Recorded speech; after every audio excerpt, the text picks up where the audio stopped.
অযোধ্যার রাম মন্দিরের ইতিহাস কয়েক শতকের ভাঙাগড়ার এক দীর্ঘ আন্দোলন। হিন্দু পৌরাণিক ও ধর্মীয় বিশ্বাস অনুসারে উত্তরপ্রদেশের সরয়ূ নদীর তীরে অবস্থিত অযোধ্যা ভগবান শ্রী রামের জন্মস্থান। ১৬শ শতাব্দীতে মুঘল সম্রাট বাবরের সময়কালে এই স্থানে নির্মিত মূল মন্দিরটি ধ্বংস করা হয় এবং এরপর থেকে শুরু হয় দীর্ঘ আইনি লড়াই ও আন্দোলন। ১৯ শতকের ১৯৯২ সালের ৬ ডিসেম্বর বাবরি মসজিদের কাঠামোটি ভেঙে ফেলা হয়। তারপর কেটে গেছে বহু বছর। গত ২০১৯ সালে ভারতের সুপ্রিম কোর্টের ঐতিহাসিক রায়ের পর অযোধ্যায় আবার রাম মন্দির নির্মাণের পথ প্রশস্ত হয়। ২০২০ সালের ৫ই অগাস্ট মাননীয় প্রধানমন্ত্রী শ্রী নরেন্দ্র মোদী মন্দির নির্মাণের ভিত্তিপ্রস্তর স্থাপন করেন এবং ২০২৪ সালের ২২শে জানুয়ারি আনুষ্ঠানিকভাবে নতুন মন্দিরের প্রাণ প্রতিষ্ঠা হয়।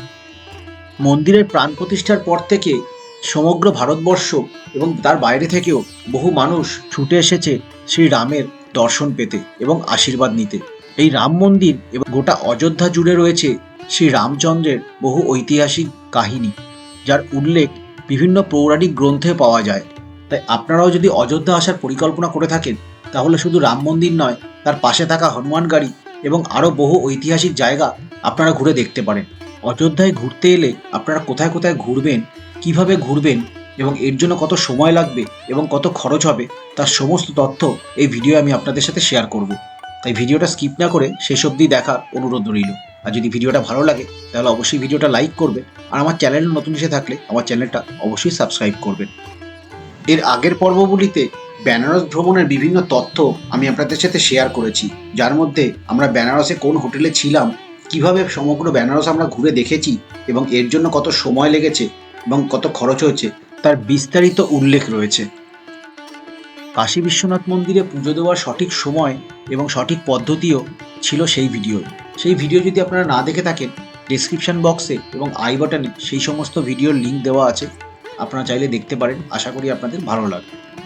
বেনারস থেকে একটি রিজার্ভ গাড়িতে আমরা সপরিবারে রওনা হয়েছিলাম অযোধ্যার উদ্দেশ্যে। বেনারস এবং অযোধ্যায় অত্যন্ত গরম থাকায় আমরা দুপুর ১২টা নাগাদ রওনা হয়েছিলাম বেনারস থেকে, এবং আমাদের উদ্দেশ্য ছিল মোটামুটি বিকেল ৪টের মধ্যে অযোধ্যা পৌঁছে অযোধ্যার বিভিন্ন জায়গায় ঘুরে অবশেষে সন্ধ্যের দিকে রাম মন্দির দর্শন করা। বেনারস থেকে অযোধ্যার দূরত্ব প্রায় ২২০ কিলোমিটার, যাতায়াত মিলে প্রায় ৪৫০ কিলোমিটারের কাছাকাছি। বেনারস থেকে অযোধ্যা পৌঁছাতে আমাদের সময় লেগেছিল প্রায় ৪.৫ ঘন্টা। তবে আমরা বেনারস থেকে অযোধ্যা যাওয়া এবং বেনারসে ফিরে আসার জন্য রিজার্ভ গাড়ি বুক করায় আমাদের ৭,৫০০ টাকায় যাতায়াতের খরচ হয়ে গেছিল। অযোধ্যা পৌঁছানোর আগে আমাদের প্রথম হল্ট হয়েছিল একটি পেট্রোল পাম্পে, আর সেখানেই আমরা সবাই মিলে আখের রস খেয়েছিলাম।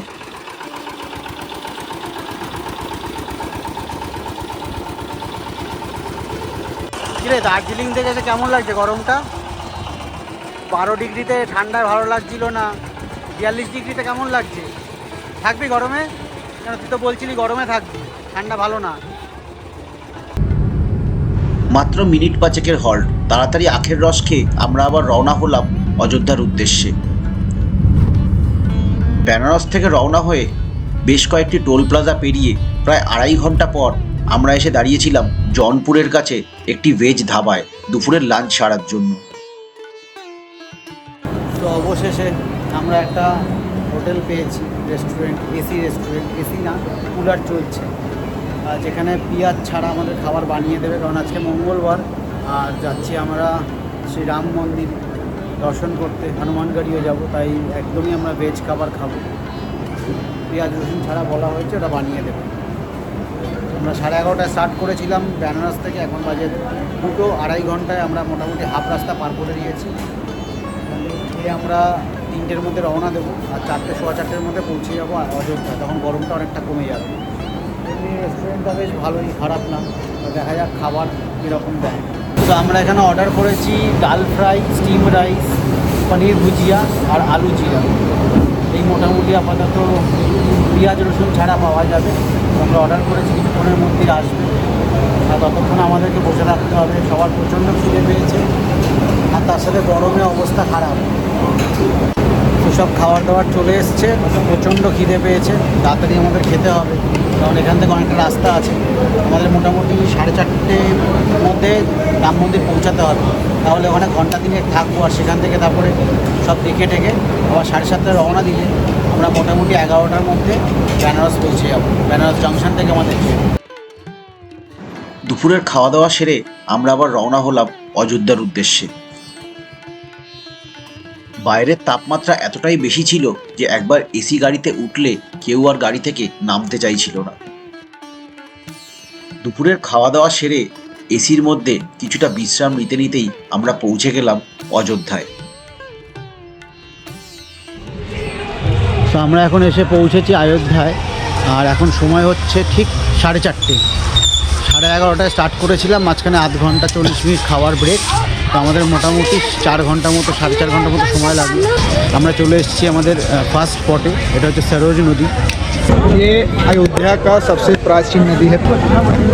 इस नदी में भगवान रामचंद्र जी वैकुंठ को प्राप्त हुए। इस नदी का नाम है सरयू नदी।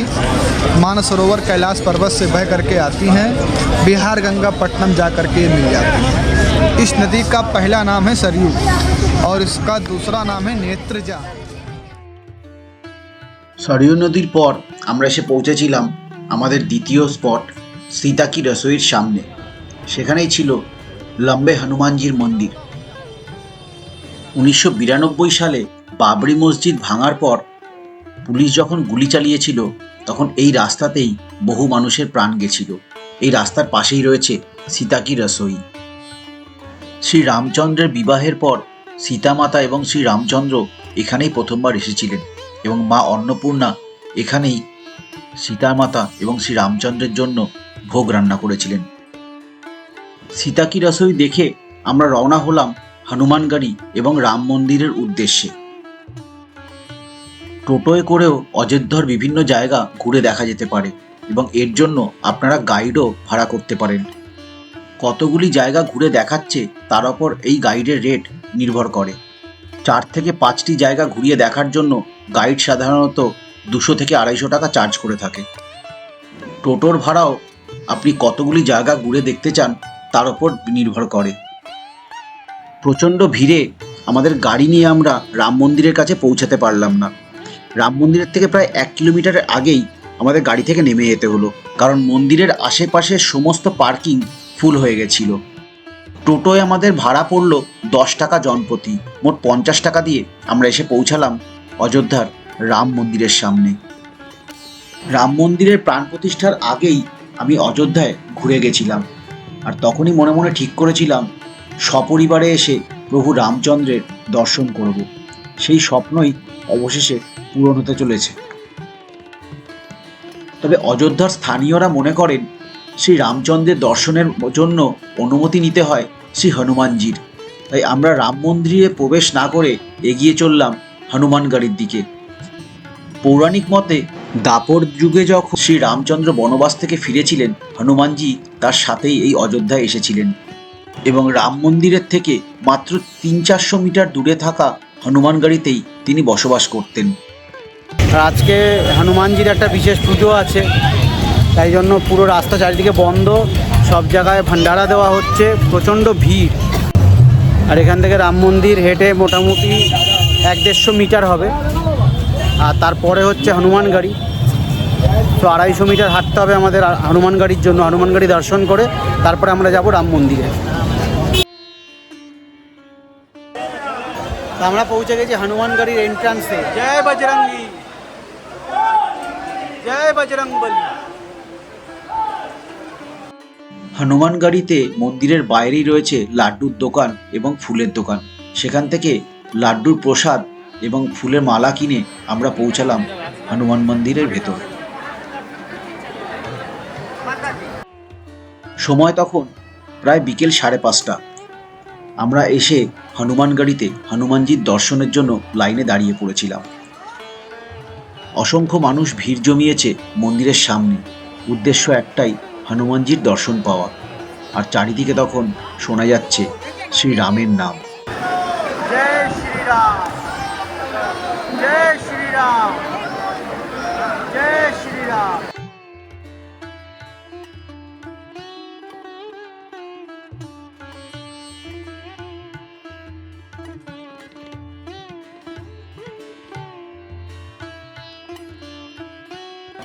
হনুমানগাড়িতে শ্রী হনুমানজির মন্দির ছাড়াও চারিপাশে বেশ অনেকগুলি মন্দির আছে, সেগুলি আমরা ঘুরে দেখলাম।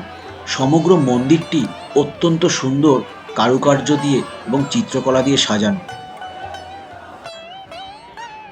আমরা বেশ অনেকক্ষণ সময় ধরেই হনুমানজির দর্শন করেছিলাম এবং তারপর তার বিপরীতে থাকা নাট মন্দিরে বেশ কিছুক্ষণ সময় কাটিয়েছিলাম এবং চারিপাশটা ভালো করে ঘুরে দেখেছিলাম এবং অন্যান্য বহু মন্দিরেও শ্রী রামচন্দ্র, শ্রী সীতামাতা, শ্রী লক্ষ্মণ এবং শ্রী হনুমানজির দর্শন করেছিলাম। তো আমাদের হনুমানগাড়ি দর্শন হয়ে গেছে, ভালো করে পুজো দিয়েছি। এবার রাম মন্দির, যে রাস্তাটা চলে যাচ্ছে আমার পেছনে দেখা যাচ্ছে, এটাই চলে যাচ্ছে রাম মন্দিরে। বাট ওখানে তো ক্যামেরা অ্যালাউড নেই, তো আমাদের জুতো জিনিসপত্র ফোন সব রেখে দিতে হবে লকারে। তো জয় শ্রীরাম, জয় হনুমান। এবার যাব আমরা রাম মন্দির দর্শনে। হনুমানগাড়ি থেকে রাম মন্দিরের দূরত্ব প্রায় 300-400 কিলোমিটার। তবে সেই দূরত্ব অতিক্রম করার আগেই ডান দিকে রয়েছে রাম ভারত মিলাপ প্রাচীন মন্দির। 14 বছর বনবাস কাটিয়ে শ্রী রামচন্দ্র যখন অযোধ্যায় ফিরেছিলেন, তখন এই স্থানেই ভাই ভরতের সাথে তার দেখা হয়েছিল। সেই থেকেই এই মন্দিরের নাম ভরত রাম মিলাপ মন্দির।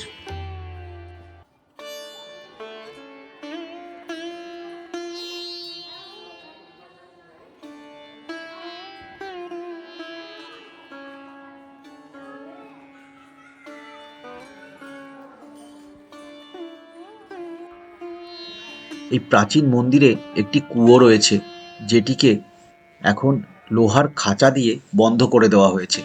বলা হয় এই কুয়ো থেকে জল তুলেই ভরত শ্রী রামচন্দ্রর পা ধুয়ে দিয়েছিলেন যখনই উনি বনবাস থেকে ফিরেছিলেন।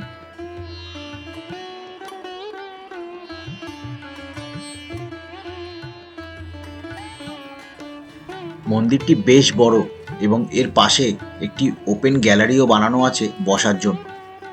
শ্রী রাম ভরত মিলাপ মন্দিরের ডান দিকে রয়েছে হনুমানগাড়ি এবং বাঁ দিকে এই সোজা রাস্তা ধরে চলে গেলেই আপনারা পৌঁছে যাবেন রাম মন্দিরে।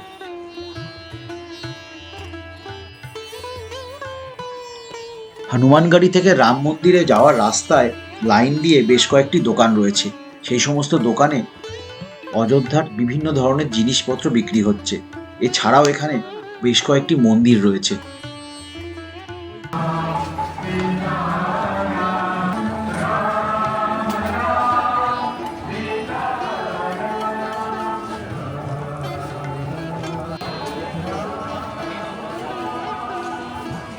গোপালের আসো আসো चलो लॉकर रूम आगे मिल जाएगा।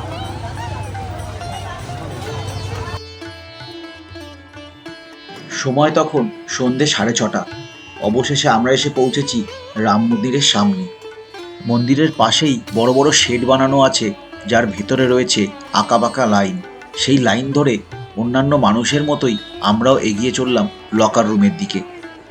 তবে মন্দির প্রাঙ্গণে প্রবেশ করার জন্য মেন গেট পেরোতে হয় এবং প্রত্যেকটি গেটে আলাদা করে স্ক্যানার লাগানো আছে, যেখানে প্রত্যেক ভক্তবৃন্দের সমস্ত জিনিসপত্র স্ক্যান করে তবে তাদেরকে মন্দির প্রাঙ্গণে প্রবেশ করতে দেওয়া হয়।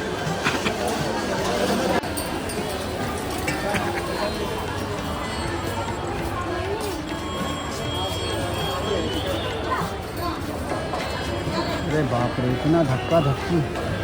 नाओ नहीं है, नहीं है।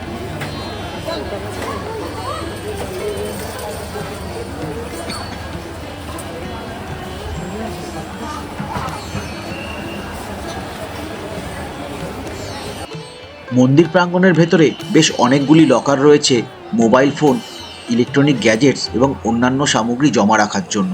এগুলি প্রত্যেকটি নিঃশুল্ক লকার। মোবাইল ফোন এবং অন্যান্য জিনিসপত্র জমা রাখার পর আমরা এসে পৌঁছালাম আরেকটি লকারের সামনে, যেখানে আমাদের জুতো জমা রাখতে হয়েছিল। মন্দিরে প্রবেশ করার এবং বেরোনোর রাস্তা এক হওয়ার আমাদের জুতো এবং অন্যান্য জিনিসপত্র ফেরত পেতে কোনো রকম অসুবিধা হয়নি। অবশেষে সেই মুহূর্ত এলো যার পরিকল্পনা আমি 1 বছর আগে করেছিলাম, সপরিবারে পুরুষোত্তম শ্রী রামের দর্শন করার। ভাবতে অবাক লাগলেও এটাই সত্যি ছিল যে আমি সপরিবারে দাঁড়িয়েছিলাম রাম জন্মভূমিতে, রাম মন্দিরে, যার প্রত্যাশা প্রত্যেক সনাতনী 500 বছর ধরে করছিলেন এবং অবশেষে 2024 সালের জানুয়ারি মাসে প্রাণ প্রতিষ্ঠা হয়েছিল এই রাম মন্দিরের। এই রাম মন্দিরের বিভিন্ন ঐতিহাসিক কাহিনী জানতে গেলে আপনারা ঘুরে আসতে পারেন রাম মন্দির কার্যালয়, যা অযোধ্যাতেই রয়েছে। হাতে সময় কম থাকায় আমি সপরিবারে সেই কার্যালয় ঘুরে দেখতে পারিনি। সন্ধ্যে 7:30 নাগাদ আমরা রাম মন্দির দর্শন করে বেরিয়েছিলাম এবং ততক্ষণে বাইরে সন্ধে হয়ে গেছিল। ফেরার সময় আমরা পার করলাম লতা মঙ্গেশকর চক। লতা মঙ্গেশকর চক অযোধ্যার একটি দর্শনীয় স্থান। এই লতা মঙ্গেশকর চক সরজু নদীর একদম কাছে পড়ে। এই লতা মঙ্গেশকর চকে একটি 40 ফুট লম্বা বীণা আছে, যার ওজন 14 টন। এই বীণাটি ভারতরত্ন স্বীকৃত লতা মঙ্গেশকরের স্মরণে এখানে বানানো হয়েছে এবং ওনাকেই সমর্পণ করা হয়েছে। ফেরার সময় আমরা আরও দেখতে পেলাম রাম কি পৌড়ি, যেখানে লাইট অ্যান্ড সাউন্ডের অদ্ভুত সুন্দর একটি শো চলছিল এবং বড় বড় এলইডি স্ক্রিনে শ্রী রামচন্দ্রের জীবনের বিভিন্ন কাহিনীকে বর্ণনা করা হচ্ছিল। অযোধ্যা ভ্রমণের বিভিন্ন খুঁটিনাটি তথ্য এই ভিডিওয়ে আমি আপনাদের সাথে শেয়ার করলাম। যদি ভিডিওটা ভালো লেগে থাকে তাহলে ভিডিওটা অবশ্যই লাইক করবেন, আর আমার চ্যানেলে নতুন এসে থাকলে আমার চ্যানেলটা অবশ্যই সাবস্ক্রাইব করবেন, আর ভিডিওটি শেয়ার করবেন আপনার প্রিয়জনের সাথে। আপনাদের সাথে খুব শিগগিরই দেখা হবে একটি নতুন ভিডিও, একটি নতুন ভ্রমণ কাহিনীর সাথে। ততক্ষণ দেখতে থাকুন ট্রিপ টু ওয়াচ আর সঙ্গে থাকুন।